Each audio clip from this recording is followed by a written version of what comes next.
Hello everyone, and welcome back to Queen Elizabeth, A Day in Her Life.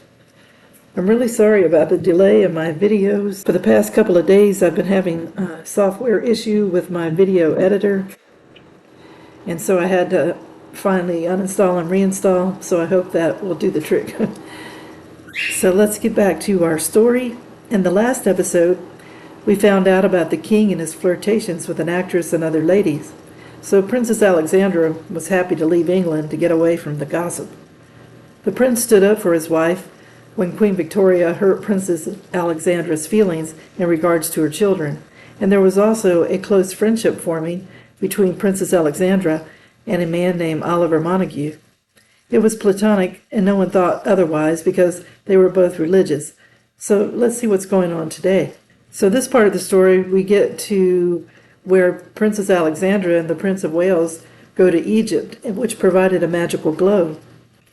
The princess saw the East for the first time, and at that time it wasn't the tamed and westernized East, but the East of the Arabian Nights. Everything was new and strange to her: the scenery, the architecture, the people, their habits, speech, dress, religion, even their food. She had been to many royal residences, but none like Izbetkij's palace at Cairo.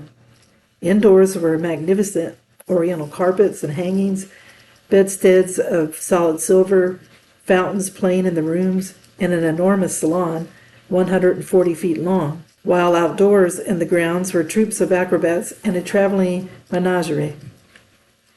As she reveled in these romantic surroundings without troubling herself about the lack of European comforts, which her husband found slightly disconcerting.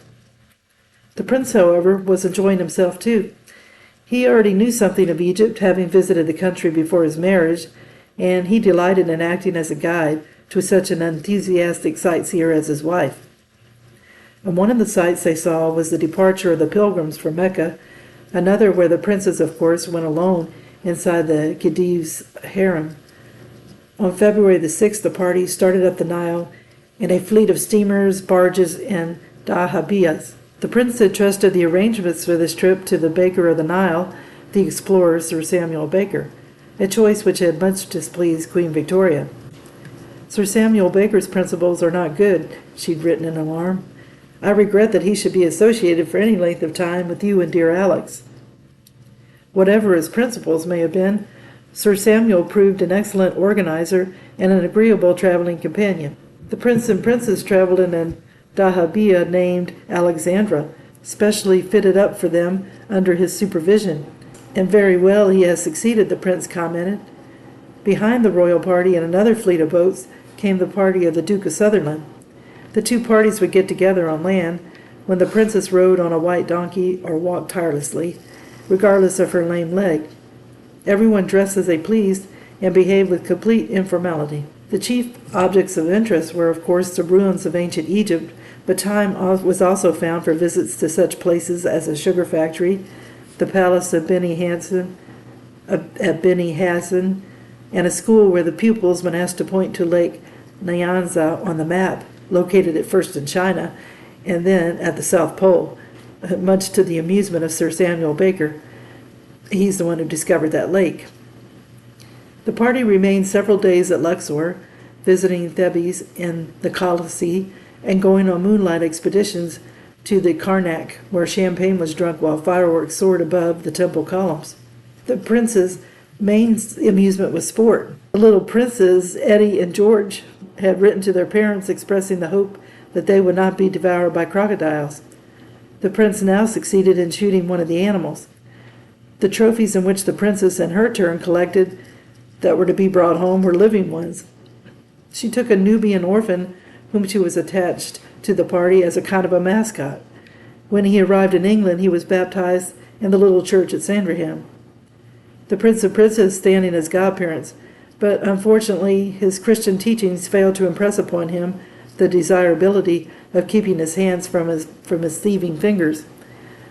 On one occasion, he even made bold to steal the prince's own gun and added to his offense by breaking it. The princess's other trophy, which was also to find a home at Sandringham, proved far less trouble than Ali Achmet.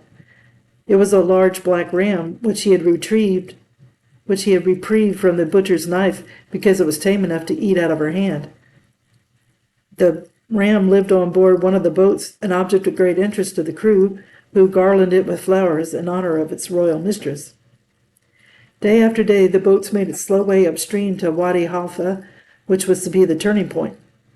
The members of the party were young and cheerful. They had escaped the formality of court life and the enchantment of a land where time flows by as effortlessly as the Nile water. The prince was relaxed and at ease. He was agreeable, and Oliver Montagu was always at hand, amusing, helpful, and devoted. No wonder one night, sitting on the deck and looking up at the star-studded velvet of an eastern sky, the princess declared that she had never before known such happiness. Back again in Cairo, there was much sightseeing to be done. The prince wrote to his mother, "Alex is much struck with the pyramids, but disappointed with the Sphinx." The princess paid a farewell visit to the ladies of the harem, who amused themselves by painting her eyes and eyebrows in Oriental fashion and sending her back in yasmak and burnous to mystify her husband. From Cairo, the party visited the unfinished Suez Canal before sailing to Constantinople, where they were entertained by the Sultan named Abdul Aziz. The princess's style of beauty appealed very much to the Turkish taste. The Princess of Wales is a gift of cream and honey, sent specially by Allah for the good of the English people, declared one enthusiastic pasha. The prince and princess took particular pleasure in shopping in disguise in the bazaar, where they mingled with the crowds, passing themselves off as Mr. and Mrs. Williams. After a tour of the Crimean battlefields came 10 days in Athens and Corfu. This was a great time for Princess Alexandra because it gave her a chance to see her brother Willie, now king of Greece, and to meet his Russian wife, Queen Olga, and their baby son, Prince Constantine, or Tino, whose stormy career was to be of great concern to Princess Alexandra in after years. The tour was to end like it started, with a few days in Paris, where the princess planned to do some shopping. Queen Victoria wrote a letter saying, "Let it be your earnest desire not to vie in dear Alex's dressing with the fine London ladies, but rather to be different as possible by great simplicity, which is more elegant." The queen didn't have to worry about whether her daughter-in-law would ever adopt an extravagant dress. In the many groups in which she appears, the princess invariably stands out as the best-dressed woman, because of the severe simplicity of her style. Some of her Paris dresses are still in existence, a delight to the eye and an exquisite in cut and material. When the prince and princess went visiting at Rupenheim when the season was over, Lady Geraldine chanced to be staying there at the same time, and on the 3rd of August she noted in her diary, "The Prince of Wales has disfigured himself by cutting off all his whiskers and beard, leaving nothing but a slight mustache and a very small imperial. It is more unbecoming to him than language can express. He is positively frightful so." 3 days later comes the ominous entry: a commission had been ordered to investigate and report if Harriet Mordaunt is truly mad. Harriet was well known to the princess. She was a childhood acquaintance of the prince's, and she was on sufficiently familiar terms to be invited to informal parties, such as small dances at Abergeldy. She was a childhood acquaintance of the prince's, and she was on sufficient familiar terms to be invited to informal parties, such as small dances at Abergeldy. After the birth of her first child, she was 21 at that time, she confessed to her husband that she had committed adultery with Lord Cole, Sir Frederick Johnstone, the Prince of Wales, and others. The ensuing scandal was immense. Although rumors first reached the Prince and Princess in the spring of 1869, while they were still on their travels, the resulting case did not come up for trial until February of the following year. Throughout the affair, Sir Charles Mordaunt behaved with great bitterness toward the prince, and although he did not actually cite him among the co-respondents, he threatened to subpoena him to appear as a witness. The Prince of Wales wrote to Queen Victoria, "Dear Alex has entirely taken the same view on the matter that I have, and quite sees that it is an absolute necessity for me to appear in court, should it be called on. Alex had been informed by me of everything concerning this unfortunate case. The public had cast the princess for the role of the much-injured wife. and this was a part she steadfastly refused to play, nor would she withdraw, or let her husband withdraw for a while from the public life. While the case was actually in progress, she continued with her full program of social engagements, driving in the park, going twice to the theater, dining out at private house, even giving a large dinner party at Marlborough House, which was attended by several members of the cabinet. It is pleasant to learn that at this trying time, husband and wife found an opportunity to relax together in a carefree manner, spending several hours daily skating upon the ice of the private water of the Toxophilid Gardens, Regent's Park. After many delays and postponements, the prince was called on the 23rd of February as a witness on Lady Mordaunt's side. Not on that of her husband. He acquitted himself admirably. When the final question was put, "Has there ever been any improper familiarity or criminal act between yourself and Lady Mordaunt?" to be answered by an emphatic "Never," and there was a sudden burst of applause. That very evening the prince and princess had a long-standing engagement to dinner with the Gladstones. The princess was looking her loveliest, and she worked hard to make the evening a success, but she could not always command her countenance. The princess looked lovely, but very sad when she was not exerting herself, wrote Mrs. Gladstone's niece Lucy, who was now married to Lord Frederick Cavendish. If husband and wife had to dine out anywhere on this particular night, it should be with the kind and friendly Gladstones. Although the prince had left the court cleared of any imputation of adultery with Harriet Mordaunt, the feeling against him ran very high. Never since the reign of George IV had royalty been so unpopular. Queen Victoria's determined seclusion had not endeared her to her people.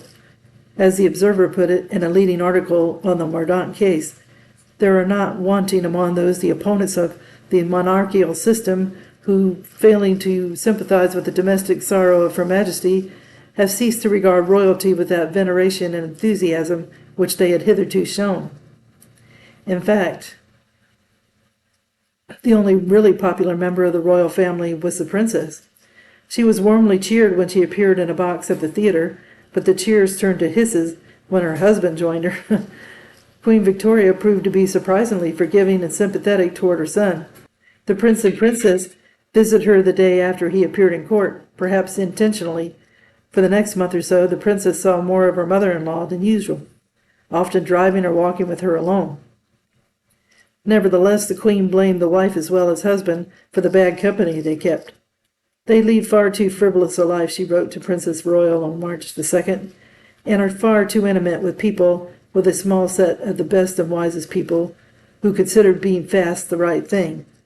However, in a letter written in reply to one from Queen Louise of Denmark, rejoicing that our beloved Bertie has been able to vindicate himself publicly with good conscience, she praised the princess with special warmth. "She has behaved so beautifully, so splendidly, but it was a hard trial for her. She is so simple, so honorable, and, as we say, so right-minded, but I must often wish for better company for her." So I'm going to end the video here. So this was a fascinating episode where the prince and princess got to go to Egypt, and the differences in cultures were like night and day. The princess loved it, and the prince, who had been there before, loved showing her the country. Then we have an eye-opening trial where the prince was accused of adultery, and the queen took up for her son, but wished that the prince and princess would keep better company. Well, I hope you enjoyed the video, and if you haven't subscribed, if you could do so, it would help the channel to grow, as well as giving it a thumbs up. It's all a great help. And if you haven't clicked on the notification bell, if you could do that, it lets you know when a video is posted. More importantly, I want to wish everybody a Happy New Year. I hope everybody's 2026 is a great one. And tune in again soon for another episode of Queen Elizabeth, A Day in Her Life. Thank you. Bye.